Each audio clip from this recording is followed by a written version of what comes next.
Good evening, everybody. Thanks for coming out. What a great way to celebrate the second day of Pride.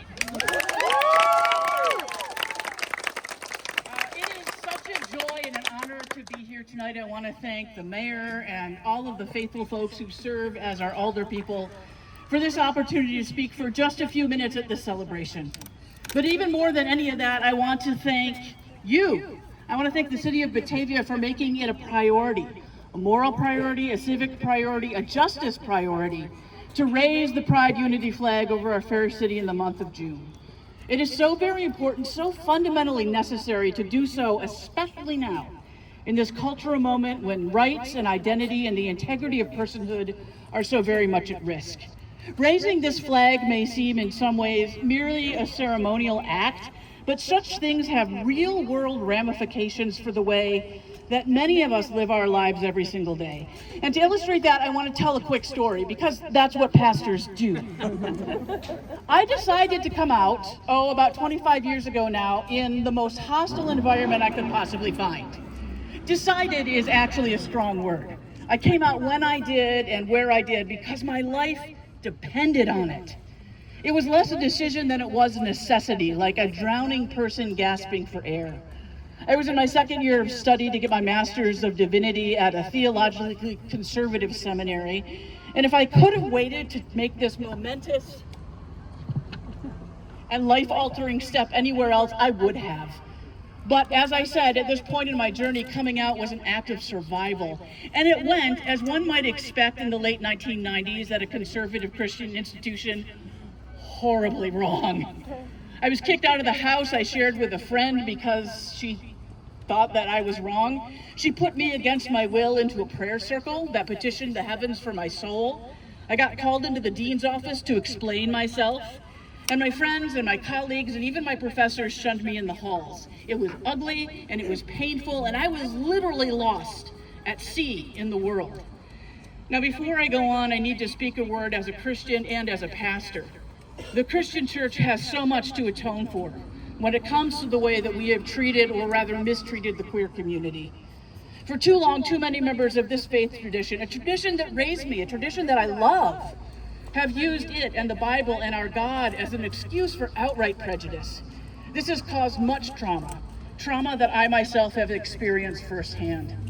But blessedly, that's not the end of my story. And as a pastor in the United Church of Christ, called to an amazing congregation here, the Congregational Church of Batavia, it is part of my work to try to heal some of the hurt that has been done. So in that vein, I want to just say, I am sorry. And the divine, by whatever name you know them, loves you deeply and fiercely and as you are. These words can't undo the hurt, but they are long overdue. Now back to my story, because that's the important thing. As I said, I came out in this unsafe place and it felt like everything completely fell apart. I lost my housing, I lost my friends, I lost my footing. And in my lostness, I went looking for the community where I was living at the time for a safe place to land, a sanctuary where I could be myself, where I would be embraced and heard and protected. And I found exactly that wherever I found that flag displayed. A coffee shop I frequented, the New Age bookstore I worked at, a local United Church of Christ congregation, the library, some restaurants, the local karaoke bar. I do a mean version of Ring of Fire. The point is, that flag, or rather the earlier version of it, signaled to me that these were safe spaces, filled with safe people who would welcome me in and stand by me and make sure I was supported and protected and not alone until I was strong enough to stand on my own 2 feet. It likely saved my life. And that's why I'm so excited to be here tonight, because raising that flag, those colors in our city today, is sending the same message of inclusion, the message of safety, the same message of community and care to people that we know and love, neighbors and family and children and teens and work associates and friends who desperately need to be told they are valued and special and loved, that there is a place for them here in Batavia.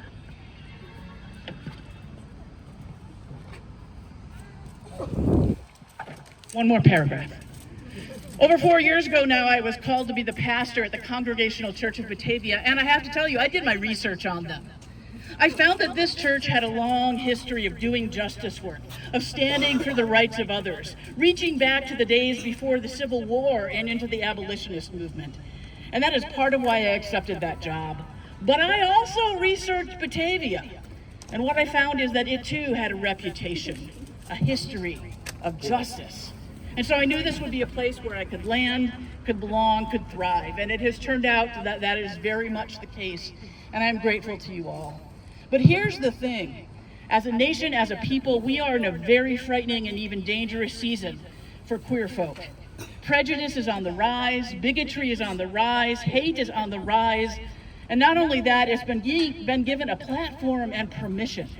So now more than ever, we as a community need to live out our justice roots, to fly that flag openly and with joy, to open our arms in welcome, to stand up in protection, and to lift our voices and say, hate does not have a home here, not in Batavia, not in Illinois, not in America. Let us be courageous, let us be bold, and let us be joyous in our work. Now, I normally end my public speaking with amen, but that only means let it be so. And so yes, tonight in our city, in our families, in our hearts, let it be so. And thank you. Thank you.